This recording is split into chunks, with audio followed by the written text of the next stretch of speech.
ଆଜିର ଶିକ୍ଷାଦାନ କାର୍ଯ୍ୟକ୍ରମକୁ ସମସ୍ତ ଛାତ୍ରଛାତ୍ରୀମାନଙ୍କୁ ସ୍ୱାଗତ। ଆଜି ଆମେ ନବମ ଶ୍ରେଣୀର ବ୍ୟାକରଣ ବହିର ପ୍ରଥମ ଅଧ୍ୟାୟ ଶବ୍ଦ ଗଠନକୁ ପଢ଼ିବା ଓ ବୁଝିବା। ଶବ୍ଦ କ'ଣ? ଏକ ବା ଏକାଧିକ ବର୍ଣ୍ଣ ମିଶି କୌଣସି ଅର୍ଥ ପ୍ରକାଶ କଲେ ତାକୁ ଶବ୍ଦ କୁହାଯାଏ। ଉଦାହରଣ ସ୍ୱରୂପ ଗ ଆଉ ଛ ଗଛ, ଏହା ବୃକ୍ଷକୁ ବୁଝାଉଛି। ବୃକ୍ଷର ଅର୍ଥରେ ବ୍ୟବହୃତ ହେଉଛି, ତେଣୁ ଗଛ ହେଉଛି ଏକ ଶବ୍ଦ। କିନ୍ତୁ ଦୁଇଟି ବର୍ଣ୍ଣ ମିଶିଗଲେ ମଧ୍ୟ ଶବ୍ଦ ହୁଏ ନାହିଁ, ସେଇଟା ଅର୍ଥ ପ୍ରକାଶ କରିବା ଆବଶ୍ୟକ। କ ଖ ନ, କ ଖ ନ ଏଠାରେ ତିନୋଟି ଶବ୍ଦ ମିଶିଯାଉଛି, ମିଶିଗଲେ ମଧ୍ୟ ତାହା ଶବ୍ଦ ହେଉନାହିଁ, କାହିଁକି? ତାହା କୌଣସି ଅର୍ଥ ପ୍ରକାଶ କରୁନାହିଁ। ଏବେ ଆମେ ଶବ୍ଦର ପ୍ରକାରଭେଦ ବିଷୟରେ ଜାଣିବା। ଭଣ୍ଡାର ଦୃଷ୍ଟିରେ ଶବ୍ଦକୁ ଚାରି ଭାଗରେ ବିଭକ୍ତ କରାଯାଏ: ତତ୍ସମ ଶବ୍ଦ, ତଦ୍ଭବ ଶବ୍ଦ, ଦେଶଜ ଶବ୍ଦ ଓ ବୈଦେଶିକ ଶବ୍ଦ। ତତ୍ସମ ଶବ୍ଦ କାହାକୁ କହିବା? ତତ୍ସମ, ତତ୍ ଯୁକ୍ତ ସମ ସମାନ ତତ୍ସମ। ତତ୍ସମ ଅର୍ଥାତ୍ ତାହା ସହିତ ସମାନ। କାହା ସହିତ ସମାନ?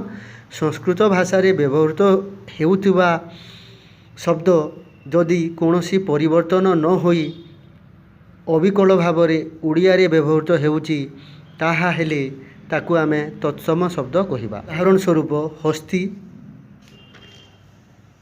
ଘୋଟକ, ଭ୍ରମର, ଘୃତ ଇତ୍ୟାଦି।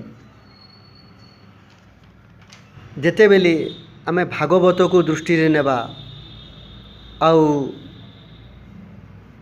ରୀତିଯୁଗର କାବ୍ୟ କବିତାକୁ ଦେଖିବା, ତାହେଲେ ଓଡ଼ିଆ ଭାଷାରେ ବହୁତ ତତ୍ସମ ଶବ୍ଦ ବ୍ୟବହୃତ ହେଉଥିବାର ଆମେ ଜାଣିପାରିବା।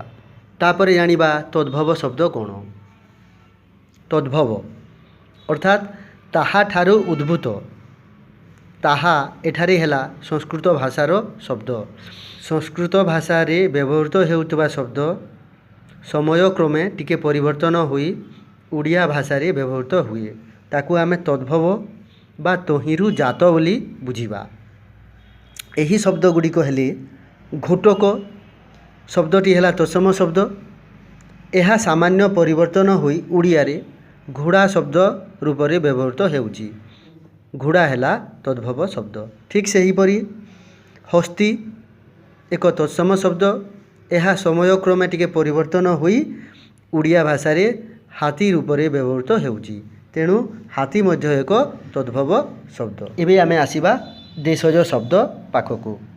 ଦେଶଜ ଶବ୍ଦ କାହାକୁ କହିବା? ଓଡ଼ିଶା ମାଟିରେ ଆଦିମ ଜନଜାତି ପ୍ରାଚୀନ ଓଡ଼ିଆ ଓ ଏ ଜାତିର ଆଦିମ ଜୀବନଧାରା ସହିତ ସମ୍ପୃକ୍ତ ଦ୍ରାବିଡ଼ମାନଙ୍କ ଦ୍ୱାରା ଅନେକ ଶବ୍ଦ ବ୍ୟବହୃତ ହେଉଅଛି। ଏହି ଶବ୍ଦ ସବୁ ଓଡ଼ିଆ ଭାଷାକୁ ପରିପୁଷ୍ଟ କରିଛି। ଏହି ଜନସାଧାରଣ, ଆଦିବାସୀ, ଆଞ୍ଚଳିକ ଶବ୍ଦ, ଦ୍ରାବିଡ଼ ଶବ୍ଦ ଏସବୁକୁ ଦେଶଜ ଶବ୍ଦ କୁହାଯାଏ। ଦ୍ରାବିଡ଼ ଶବ୍ଦ କିଛିକୁ ବୁଝିବା। ଓଡ଼ା, ଆରିସା, ଏଣ୍ଡୁରି, ଅଗାଡ଼ି, ତୋଟା ଇତ୍ୟାଦି ଏକ ଏକ ଦ୍ରାବିଡ଼ ଶବ୍ଦ। ଆମେ ଜନଗଣମନ ଅଧିନାୟକ ଏହି ଜାତୀୟ ସଙ୍ଗୀତରେ ଯେଉଁ ଦ୍ରାବିଡ଼ ଉତ୍କଳ ବଙ୍ଗ ଶୁଣୁ, ଏହି ଦ୍ରାବିଡ଼ ହେଲା ଦକ୍ଷିଣ ଭାରତର ତାମିଲ, ତେଲୁଗୁ, ମାଲୟାଲମ, କନ୍ନଡ଼ ଇତ୍ୟାଦି ଭାଷା ପରିବାରର ଶବ୍ଦ ସବୁକୁ ଦ୍ରାବିଡ଼ କୁହାଯାଏ। ଯେହେତୁ ଅନେକ ସମୟ ଧରି ଓଡ଼ିଶା ଦକ୍ଷିଣ ଭାରତୀୟ ରାଜାମାନଙ୍କ ଦ୍ୱାରା ଶାସିତ ହେଉଥିଲା, ତେଣୁ ସ୍ୱାଭାବିକ ଭାବରେ କିଛି ଦ୍ରାବିଡ଼ ଶବ୍ଦ ଓଡ଼ିଆ ଭାଷାକୁ ଆସିଯାଇଅଛି। ଆଦିବାସୀ ଶବ୍ଦ। ଦେଶଜ ଶବ୍ଦରେ ଆଦିବାସୀମାନଙ୍କର ଶବ୍ଦ ସବୁ ମଧ୍ୟ ରହିଛି। ଆମେ ଜାଣୁ ଓଡ଼ିଶା ଏକ ଆଦିବାସୀ ବହୁଳ ଅଞ୍ଚଳ।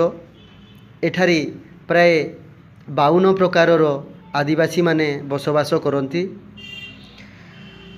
ସମୟକ୍ରମେ ସ୍ୱାଭାବିକ ଭାବରେ ଏହି ଆଦିବାସୀମାନଙ୍କର ଅନେକ ଶବ୍ଦ ଓଡ଼ିଆ ଭାଷାରେ ବ୍ୟବହୃତ ହେଉଛି। ତେଣୁ ଏହି ଆଦିବାସୀ ମୂଳକ ଦେଶଜ ଶବ୍ଦ କିଛି ହେଲେ ଅରମା, ଆଣ୍ଠୁ, ଚୁଆ, କୁଲା, କଣ୍ଢେଇ ଇତ୍ୟାଦି। ଏହି ଦେଶଜ ଶବ୍ଦ ମଧ୍ୟରେ କିଛି ଆଞ୍ଚଳିକ ଓଡ଼ିଆ ଦେଶଜ ଶବ୍ଦ ମଧ୍ୟ ରହିଛି। କାହିଁକି ଓଡ଼ିଶା ଅନେକ ଅଞ୍ଚଳକୁ ନେଇ ଗଠିତ ହୋଇଛି। ଏହି ଅଞ୍ଚଳମାନଙ୍କରେ ସେମାନଙ୍କର ଭାଷାର କିଛି ଶବ୍ଦ ଓଡ଼ିଆ ଭାଷାରେ ମିଶିଛି। ସେଗୁଡ଼ିକ ହେଲେ ଗୋଡ଼ି, ହିଡ଼, ଓଡ଼ା, ତଣ୍ଟି ଇତ୍ୟାଦି। ଏବେ ଆମେ ବୈଦେଶିକ ଶବ୍ଦ କ'ଣ ଜାଣିବା। ଆମେ ଜାଣୁ ଭାରତକୁ ଇଂରେଜମାନେ, ପର୍ତ୍ତୁଗୀଜମାନେ, ପାରସ୍ୟ, ତୁର୍କୀ ଏବଂ ଜାବନିକ ରାଜାମାନେ ଅନେକ ସମୟ ଧରି ଶାସନ କରିଛନ୍ତି। ମୋଗଲ ଓ ସୁଲତାନ ଶାସନ ସମୟରେ ଅନେକ ଜାବନିକ ଶବ୍ଦ ଓଡ଼ିଆ ଭାଷାକୁ ଆସିଅଛି। ଠିକ୍ ସେପରି ପର୍ତ୍ତୁଗୀଜ ଏବଂ ଇଂରାଜୀ ଶବ୍ଦ ମଧ୍ୟ ଅନେକ ପରିମାଣରେ ଆମେ ଓଡ଼ିଆରେ ଦେଖିବାକୁ ପାଉଁ। ଏହି ଶବ୍ଦ ସବୁକୁ ବୈଦେଶିକ ଶବ୍ଦ କୁହାଯାଏ। କାହିଁକି ଏସବୁ ବିଦେଶୀ ଭାଷାମାନଙ୍କ ମାଧ୍ୟମରୁ ଆମ ଓଡ଼ିଆ ଭାଷାକୁ ଆସିଛି। ଆମେ ଏବେ କିଛି ପର୍ତ୍ତୁଗୀଜ ଶବ୍ଦ ସବୁ ଦେଖିବା। ବୋତଲ, ଗିର୍ଜା, ପାଦ୍ରୀ ଇତ୍ୟାଦି ଏକ ଏକ ପର୍ତ୍ତୁଗୀଜ ଶବ୍ଦ। ଜାବନିକ, ଜାବନିକ କହିଲେ ଯବନ ଦେଶ, ଆଫଗାନିସ୍ତାନ ଅଞ୍ଚଳକୁ ଜାବନିକ ଦେଶ କୁହାଯାଏ। ଭାରତକୁ ଅନେକ ସମୟ ଧରି ଏହି ଯବନ ଶାସକମାନେ ଶାସନ କରିଥିଲେ। ତେଣୁ ତାଙ୍କର ଅନେକ ଶବ୍ଦ ଓଡ଼ିଆ ଭାଷାରେ ବ୍ୟବହୃତ ହେଉଛି। ସେଗୁଡ଼ିକ ହେଲା ଓକିଲ, ଅଦାଲତ, ଅକଲ ଇତ୍ୟାଦି। ଏବେ ଆମେ ପାରସିକ ଶବ୍ଦ ବିଷୟରେ ଜାଣିବା। ପାରସ୍ୟ ବା ଇରାନ ଦେଶ ହେଉଛି ଏକ ମୁଖ୍ୟ ଦେଶ। ଏହି ଦେଶର ଶାସକମାନେ ଭାରତକୁ ଏବଂ ତାଙ୍କର ଅନୁଗତମାନେ ଓଡ଼ିଶାକୁ ଶାସନ କରୁଥିଲେ। ସେହି ପାରସ୍ୟ ଭାଷାର ଅନେକ ଶବ୍ଦ ଆମ ଓଡ଼ିଆକୁ ଆସିଅଛି। ଯଥା ଅଙ୍ଗୁର, ଚଷମା, ଚାମଚ ଇତ୍ୟାଦି। ଠିକ୍ ସେହିପରି ତୁର୍କୀ ଭାଷାର ଅନେକ ଶବ୍ଦ ଆମେ ଓଡ଼ିଆରେ ଦେଖିବାକୁ ପାଉଁ। ସେଗୁଡ଼ିକ ହେଲା କଇଁଚି, ଗାଲିଚା, ବନ୍ଧୁକ।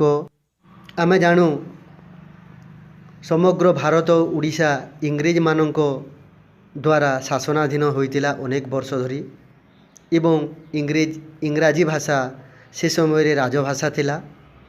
ତେଣୁ ସ୍ୱାଭାବିକ ଭାବରେ ଅନେକ ଶବ୍ଦ ଇଂରାଜୀର ବ୍ୟବହୃତ ହେଉଥିବାର ଆମେ ଓଡ଼ିଆରେ ଦେଖୁଁ। ସେହି ଶବ୍ଦଗୁଡ଼ିକ ହେଲା ticket, table, college, pen, school, master, ଡାକ୍ତରାଣୀ ଇତ୍ୟାଦି।